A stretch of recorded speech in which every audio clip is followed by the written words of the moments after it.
right, welcome back. We've been able to work through some of the technical issues, so we're happy to bring Bruce Feiler back now live. He is the best-selling author of The Search, Finding Meaningful Work in a Post-Career World. All right, Bruce, so you were trying to tell us about the research that you did on this book and your findings. And Americans are unhappy at work. What did your research tell you? I think the number one thing that I learned is that you don't have to do what you think that you should do or you're expected to do. You can do what you want to do. And that's the massive change, right? I've crisscrossed the country collecting hundreds of life stories of Americans who have found happiness at work.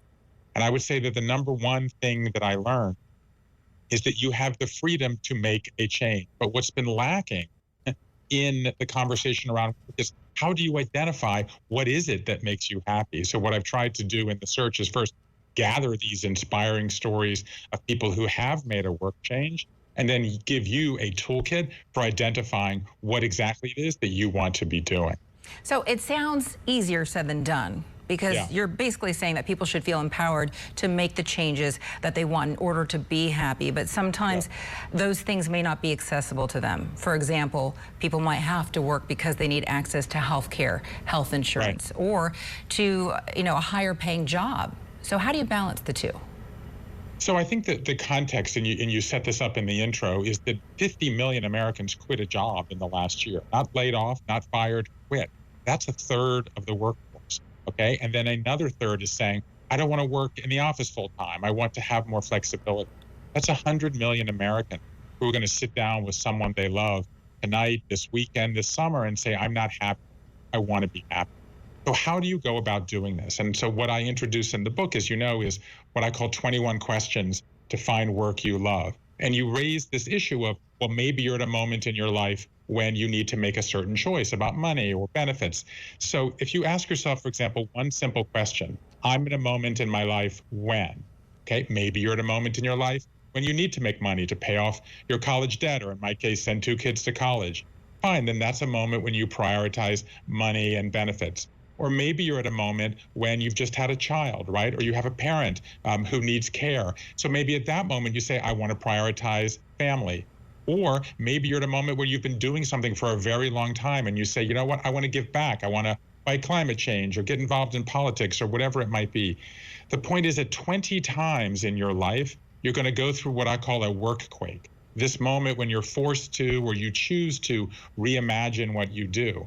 And there's no longer a penalty to get off the career ladder or the track, because that's all gone away. We have nonlinear lives. So you can make a decision today knowing you might make a different decision in several years. I really, really appreciate the fact that you say that we're now living nonlinear lives. Yeah. But in terms of chasing a career, in terms of working your way up the ladder, is that really nonlinear? Yeah, because the idea of career was invented 100 years ago, and by the way, only for men at that time. And the idea was that you pick an occupation at 21, and then you do it for 40 years. Like, the worst piece of career advice you can do is follow your passion. And in my survey, only in the hundreds of hours of interviews I've done, only 1 in 10 follow their passion, because your passion will change over time as circumstances arise and new factors enter your life. So the idea of a career, half of people who change jobs, change occupations. We have much more freedom. You want to follow a career, you have the freedom to do that. But if you want to make a change and do something else, I'm almost prepared to guarantee if you go through these questions, you will identify the story that you've been trying to tell your whole life, that no one gave you permission to tell. You can give yourself permission. Bruce, I wanted to ask you how much you think maybe a lot of this has to do with the culture in America. We spoke a few months ago about this happiness poll, which I feel every year the happiness poll comes out, it's always the Scandi countries that are on top, maybe Denmark, if you will, all the European countries. America hasn't really been known for work-life balance. How much do you think this plays a factor in your findings? Well, I love this question. I think you're absolutely onto it, because what's happening is that younger workers, women, more diverse workers are insisting. 6 in 10 millennials say meaningful work is more important to them than their boomer parents, okay? 9 in 10 Americans say that they are prepared to give up to a quarter of their lifetime earnings for work that is meaningful. So we have a new generation. The millennials and Gen Z who are often criticized, we have them for standing up to say, we want to find work that's meaningful. We're not going to sell our soul to a job anymore. So if that's you or someone you know, you come on this journey with me, you're going to be inspired by the people you meet, and you're going to be motivated because you can find the happiness you seek, the meaning you crave, and the success you deserve on your own terms. All right. Quick question, then I've got to let you go. But if people want to change their career, is there anything that they need to take into consideration first?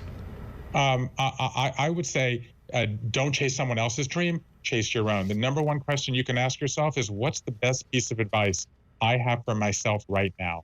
When I ask people what's the best advice they got, 3/4 said the best advice they got was to listen to yourself. Do what you believe you should do. So most people don't need a kick in the pants. They need a pat on the back. You have the story. You know the truth. All you have to do is give yourself permission. That's the hardest step. Yeah, they always say only you can write your story. So there you go. Bruce Feiler is the best-selling author of The Search, Finding Meaningful Work in a Post-Career World. Bruce, thank you so much for your time today. Appreciate it. My pleasure.